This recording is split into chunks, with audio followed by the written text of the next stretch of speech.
জেনা থেকে বাঁচার জন্য একটা ঔষধ বলছি, যেহেতু সবার জীবনে যৌবন আছে, আসতে পারে এরকম।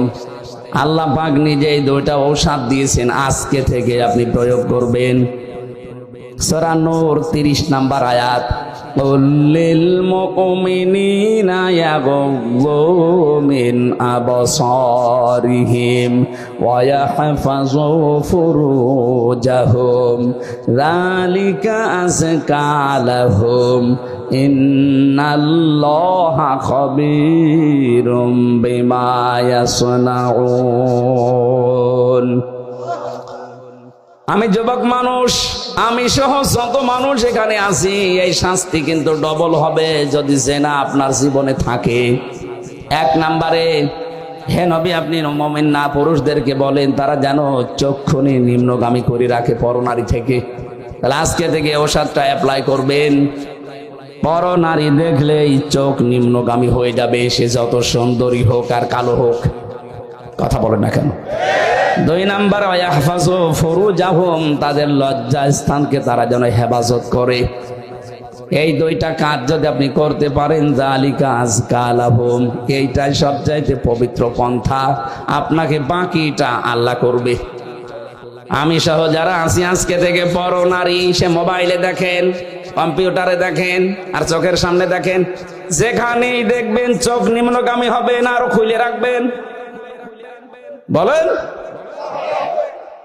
সুতরাং এই মুহূর্তে যাদের মোবাইলে এরকম কিছু আছে যেটা দেখলে আনন্দ লাগে, অন্য কেউ দেখলে লজ্জা লাগে, এই মুহূর্তে ডিলিট করা লাগবে। এরকম কোন মহিলার ছবি, ড্যান্স, অর্ধ উলঙ্গ উলঙ্গ যে সিনেমাগুলো যা আছে, যার কাছে যা আছে, এই মুহূর্তে ডিলিট করেন। করেন করেন, তাড়াতাড়ি করেন। 30 সেকেন্ড সময় দিলাম, নেন, এক্ষুনি আমল করা শুরু করা লাগবে। অন্তত এখন যদি লজ্জায় কেউ নাও করেন, বাড়ি যাওয়ার সময়, বাড়ি যাওয়ার আগে সব ডিলিট করে বাড়ি যাবেন। কারা কারা হাত তোলেন তো? জেনা থেকে বাঁচা এটা আল্লাহর রহমত ছাড়া সম্ভব না। বিশেষ করে আমাদের যে জামানা চলছে এখন, তো প্রত্যেকটা জায়গা জেনা দিয়ে পরিপূর্ণ করে দিয়েছে। বিশেষ করে 15.5 বছরে যা করেছিল, কথা বলেন ঠিক কিনা? জাতিকে আমাদের বাঁচাতে হবে। যদিও রাজশাহী, খুলনা এ সমস্ত বিভাগগুলোতে এখনো অত জোরালো ভাবে শুরু হয়নি, এগুলো চট্টগ্রাম, সিলেট বিভাগে চলছে। ওরা দেখবেন আল্লাহকে ডাকে কিছুক্ষণ, এরপরে আলী বাবা, শাহ আলী বাবা, কেল্লা বাবা, ফতে বাবা। কোথায় পেয়েছেন আপনি? কিসের ফতে বাবা? রাসূলুল্লাহর নামেও জিকির করা জায়েজ নেই। নবীজির নামে শুধু দরুদ পড়া জায়েজ আছে, জিকির করা জায়েজ আছে কার নামে? আরো জোরে বলেন। ওয়ালিল্লাহিল আসমাউল হুসনা ফাদউহু বিহা ওয়া যারুল্লাযীনা ইলহিদুনা ফি আসমাই। সূরা আরাফের 180 নম্বর আয়াতের প্রথম অংশে আছে, আমার অনেক নাম আছে সুন্দর সুন্দর, যে নামে পারো ডাকো, কিন্তু সাবধান আমার নামকে ইলহাদ করবা না, পরিবর্তন করে দিবা না, আমার নামকে উলট পালট করে ডাকবা না। এ ঘোষণা কার? এটা রেকর্ড হচ্ছে, সারা দেশে কালকে যাবে। আমি সবাইকে সামনে নিয়ে বলছি, আজকে থেকে আল্লাহর সাথে অন্য কাউকে আপনি আর ডাকবেন না, সে যেই হোক।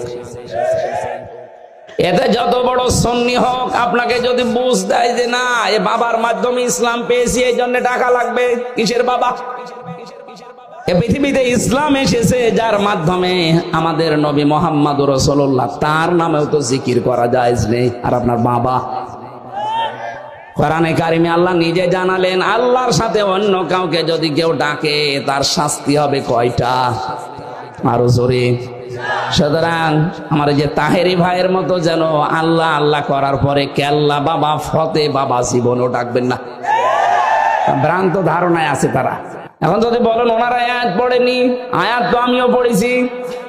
উনি এইভাবে যদি বুঝতেন যে মাআল্লাহি ইলাহান আখারা, আল্লাহর সাথে অন্য কাউকে যারা ডাকবে তাদের শাস্তি হবে ডবল। যদি বানিয়ে বলি, যারা আলেম আছে বলেন তো। দ্বিতীয় নম্বর তো এতক্ষণ বললাম যে মানুষ হত্যা করলে তার শাস্তি ডবল হয়। 3 নম্বরে ওয়ালা ইয়াজনুন, জিনা করা যাবে না।